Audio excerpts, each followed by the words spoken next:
Hello दोस्तों, मैं हूं शिम अकरम और आप देख रहे हैं डिजिटल एजुकेट चैनल। जी हाँ दोस्तों, हम लोग जानते हैं कि 10th क्लास में जो अभी एग्ज़ाम लिया जाएगा और जैक बोर्ड में काफ़ी सारे इस साल जो है बदलाव किया गया है और काफ़ी सारे नए चीज़ आप लोग को देखने को मिलेगा।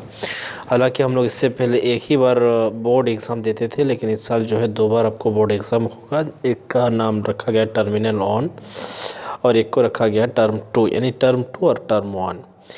टर्म 1 जो लिया जाएगा आपको कुछ ही दिन में बचा हुआ है। अगर देखा जाए तो दिसंबर के लास्ट मतलब नहीं जाएगा, फर्स्ट वीक तक ही हो जाएगा, आपको फर्स्ट या सेकेंड वीक तक। तो उसमें जो है 40-40 करके हर सब्जेक्ट का ऑब्जेक्टिव क्वेश्चन पूछा जाएगा। दूसरी बात है कि आपको जो मार्च या अप्रैल में जो लिया जाएगा फुल फाइनल, उसमें जो है सब्जेक्टिव ऑब्जेक्टिव सब कुछ रहेंगे मिला के।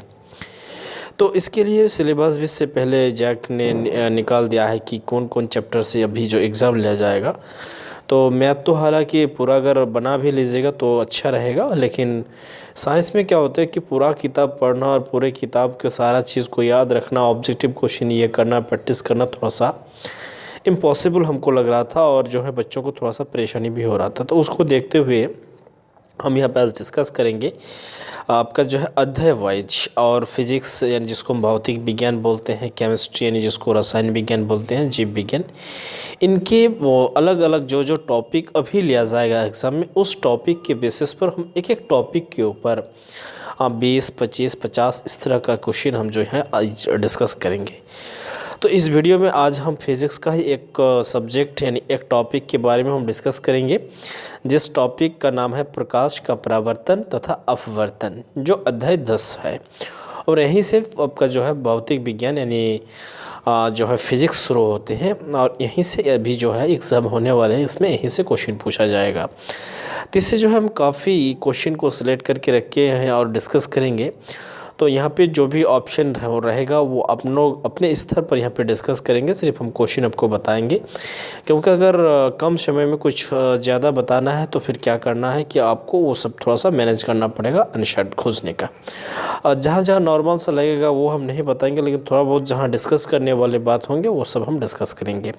तो चलिए वीडियो को अब शुरू करते हैं। अब देखते हैं पहला क्वेश्चन। अगर देखें तो पहला क्वेश्चन यहाँ पे है प्रकाश की किरणें गमन करती हैं। तो प्रकाश की किरण हमेशा सीधी गमन करती हैं, कभी ये टेढ़ी या किसी भी दिशा में या उपयुक्त सभी, ये सब नहीं होगा।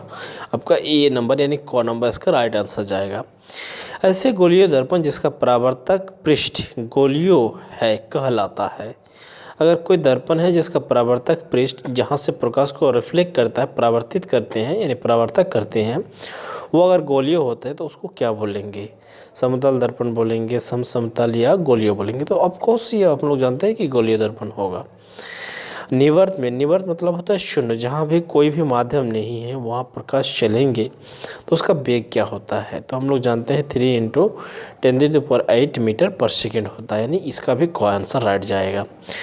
4 नंबर क्वेश्चन देखेंगे, किसी किरण अभिलंब से दूर जाती है। तो कोई किरण अभिलंब से दूर जाती है, कब दूर जाएंगे? जब संघन माध्यम से विरल माध्यम की ओर जाएंगे तब ऐसा होता है। संघन से विरल जाएंगे तो अभिलंब दूर हटेंगे, ठीक है, और विरल से संघन जाएंगे तो किरण जो है अभिलंब की ओर मुड़ेंगे, तो यहाँ से दूर जाने की। तो यहाँ भी आपका जो है क नंबर राइट आंसर हमको देखने को मिल रहा है। यदि आपतित किरण कांच में है और परावर्तित किरण हवा में है तो आपतन कोण होगा। तो आपतन कोण क्या होंगे? तो ये थोड़ा सा जब फिगर ड्रॉ करेंगे तो आपको समझ में आ जाएगा।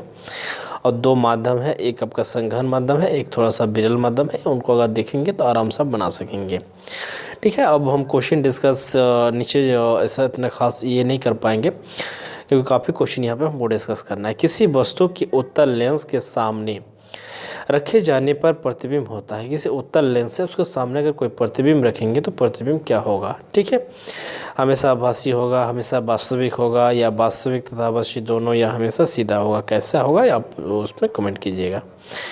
किसी अवतल दर्पण से बड़ा आवर्धित तथा सीधा प्रतिबिंब बन सकता है। कोई अवतल दर्पण है और वहाँ पे प्रतिबिंब जो है बड़ा और सीधा बन सकता है, तो कब ये बन सकता है, कब बनेगा? वस्तु को जब हम लोग वक्रता केंद्रों पर रखेंगे तब, या मुख्य फोकस पर रखेंगे तब, या ये सब क्वेश्चन है। उसके बाद 8 नंबर क्वेश्चन है, यदि किसी अवतल दर्पण को वक्रता केंद्र होना चाहिए था या वक्रता त्रिज्या जो भी है दूरी, अच्छा अवतल दर्पण की वक्रता जो है दूरी 8 सेंटीमीटर हो तो फोकस दूरी क्या होंगे। तो हम लोग जानते हैं कि फोकस दूरी जो है उससे आधा होते हैं, ठीक है। तो अब वो उसका आधा यानी ए बराबर r/2 हो जाएगा। तो r का मान अगर ये करेंगे तो 40 सेंटीमीटर हो जाना चाहिए, ठीक है। एक पोलोसिस ना क्या लिखा है, हाँ, पोलोसिस सतह पर प्रकाश की घटना होने पर किस तरह प्रतिबिंब दिखाई देगा, किस तरह वो प्रतिबिंब दिखाई देगा। नेक्स्ट क्वेश्चन हम देखेंगे यहाँ पे, निम्नलिखित में से अभिसारी लेंस, ठीक है, इसका दो नाम है। एक जैसे होता है उत्तल और अवतल लेंस, उसी तरह अभिसारी और अपसारी होते हैं, ठीक है। थोड़ा सा यहाँ पे दोनों को दिया गया है। अभिसारी लेंस है तो यहाँ पे कौन अभिसारी लेंस है और अपसारी लेंस है, ऊपर में अभिसारी लेंस का डिस्कस किया गया है, ठीक है। वाहनों के पार्श्व दर्पण के रूप में यानी पार्श्व दर्पण के रूप में उपयोग होने वाला दर्पण है। किस दर्पण को हम लोग वाहनों जो है पार्श्व यानी पश्चात जिसको बोल सकते हैं, पश्चात यानी पीछे साइड देखने के लिए हम लोग इस्तेमाल करते हैं। यहाँ पे सर्च लाइट या वाहनों के अग्रदीप में व्याख्या दर्पण है, यानी अग्रदीप में कौन सा दर्पण का हम लोग इस्तेमाल करते हैं।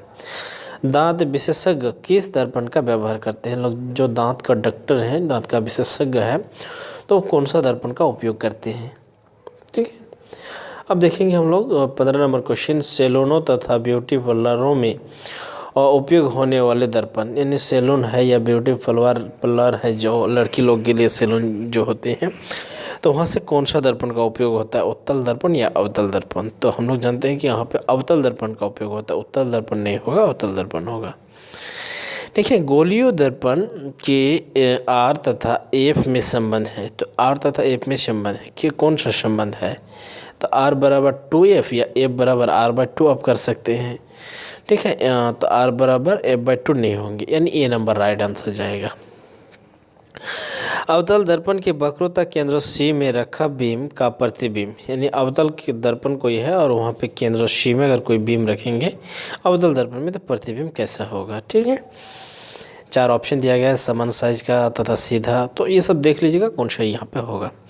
18 नंबर क्वेश्चन को हम डिस्कस करेंगे कि अवतल दर्पण के मुख्य अक्ष के समानांतर प्रकाश किरण परावर्तन के पश्चात गुजरेगी, तो ये समानांतर गुजरेगी माने जो ये है, तो कब गुजरेंगी, जब वस्तु को हम लोग अवतल दर्पण में, जब वस्तु को हम लोग किस में रखेंगे, एकदम फोकस में रखेंगे या फोकस तथा ध्रुव के बीच रखेंगे, कहाँ रखेंगे, तो ये गुजरती है कब या नहीं गुजरेगी, कौन सा होगा। 19 नंबर क्वेश्चन देखेंगे, गोलीय दर्पण के परावर्तक पृष्ठ के केंद्रों को दर्पण का कहा जाता है, यानी गोलीय दर्पण के जो परावर्तक पृष्ठ है, परावर्तक पृष्ठ के जो केंद्र होते हैं उसको क्या कहते हैं, तो ध्रुव कहते हैं, ठीक है। यहाँ पे ध्रुव ढोकेगा। 20 नंबर क्वेश्चन देखेंगे, उत्तल दर्पण से बनने वाले प्रतिबिंब सर्वदा यानी सादा या सर्वदा या हमेशा बोल सकते हैं, तो कौन होगा यहाँ पे, ठीक है। नई कार्तीय चिन्ह परिपाती के अनुसार बीम को सदैव रखा जाता है, बीम को किधर रखा जाता है, अगर हम लोग चिन्ह की ओर ये देखेंगे तो वस्तु हमेशा दर्पण के बाएं की ओर रहेंगी, कहाँ रहेंगे, बाएं की ओर, दाएं की ओर नहीं, कहीं भी नहीं, बाएं की ओर।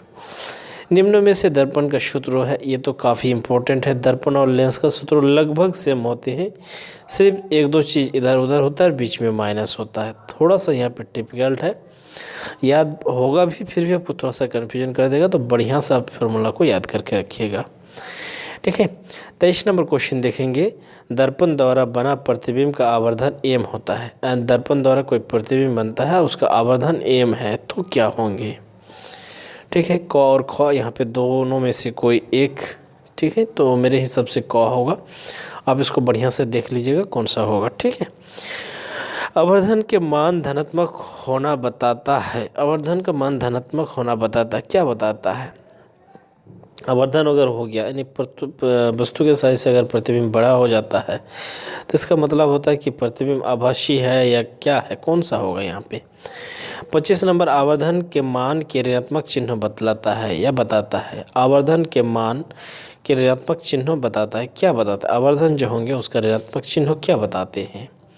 ठीक है, उस दर्पण की फोकस दूरी क्या होगा? उस कोई एक दर्पण है, उसकी फोकस दूरी क्या होगा जिसकी वक्रोता तिर्यक कितना है? 32 सेंटीमीटर। तो वक्रोता तिर्यक का आधा होता है फोकस दूरी, तो उसका जो हाफ हो जाएगा यानी 16 हो जाएगा।